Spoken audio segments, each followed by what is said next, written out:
Welcome to Baxter Yoga. I'm here at the Oakland Yoga Studio. Please come check out the studio the next time you're in Oakland, California.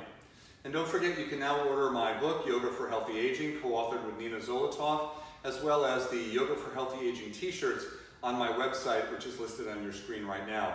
Remember, order up a couple sizes on the shirts. They tend to run a little bit small. So today we're going to look at a balancing pose that I'm surprised I did not share with you 2 years ago when I created my whole series on balance poses, because it's a basic foundational balance posture in yoga. Apparently, according to Richard Rosen's research, it's also one of the most original yoga poses in our modern yoga practice. Many poses, of course, are modern poses and really weren't known about, or at least never written down hundreds and hundreds of years ago. But this pose, Vrikshasana or tree pose, actually was written down in some of those earliest books on Hatha Yoga. So let's look at a couple different variations today of the static posture. So a couple key features is wherever the lifted foot presses the leg, those two places press firmly toward one another. So if it's low, medium, or high, there's still a good seal between the leg and the foot, and the hip points are oriented straight forward, not twisting to the right side or the left side when you bring that leg up. So let's shift our weight onto the right foot. Let's bend the left knee and turn the leg out a little bit and bring the heel against the inner ankle just above the ankle bone with the ball of the foot on the floor. Press those areas together and then take your arms up and overhead. So even though my left foot is on the floor, I still have to work with my balance a little bit here.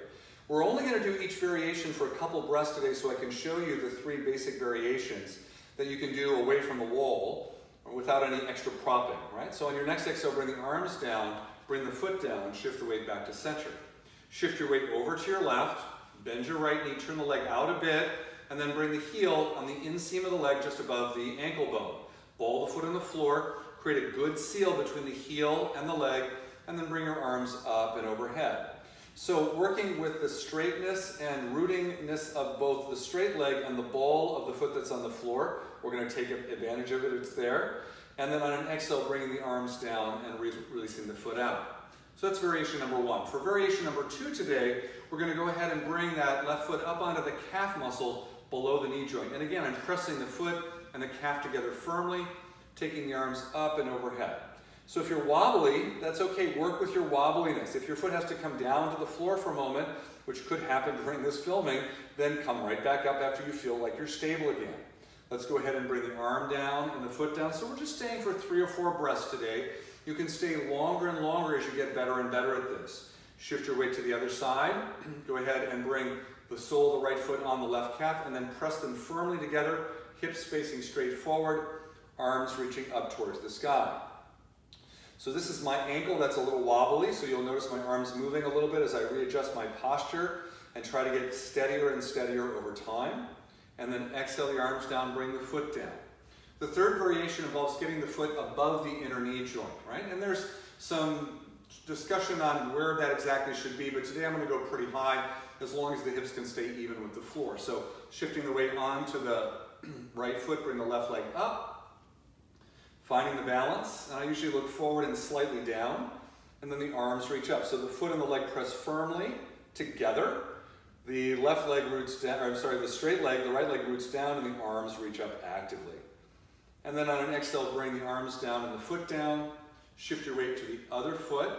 Carefully bring the other foot up. So I'm not jerking the foot up, I'm bringing it up carefully. And then once the foot's in position, I'm going to create that nice press. The arms come out to the side. Beautiful, a little wobbly there. Arms reach up towards the sky. Finding your steady point, finding your breath, keeping the legs active and the hips facing straight forward. On your exhale, the arms come down, the foot comes down. So I'm not so concerned with my lifted leg pointing directly to the side. It's probably going to point a little forward so that my hips stay even, and I find this is really good for the lower back and the sacrum in particular. So there are kind of a quick little review of the 3 basic versions of Vrikshasana or tree pose. Try those out in your home practice if you're not doing them regularly. Pick one of them, maybe do 2 of them, maybe do all 3 of them. Have some fun with that. I hope you enjoyed the tree pose this week. Remember, you can find me online at baxterbell.com, as well as the website Yoga for Healthy Aging, our blog. And then don't forget, you can also find longer practices on the practice channel at the website yogayouonline.com. Until the next time, thank you so much for joining me. Namaste.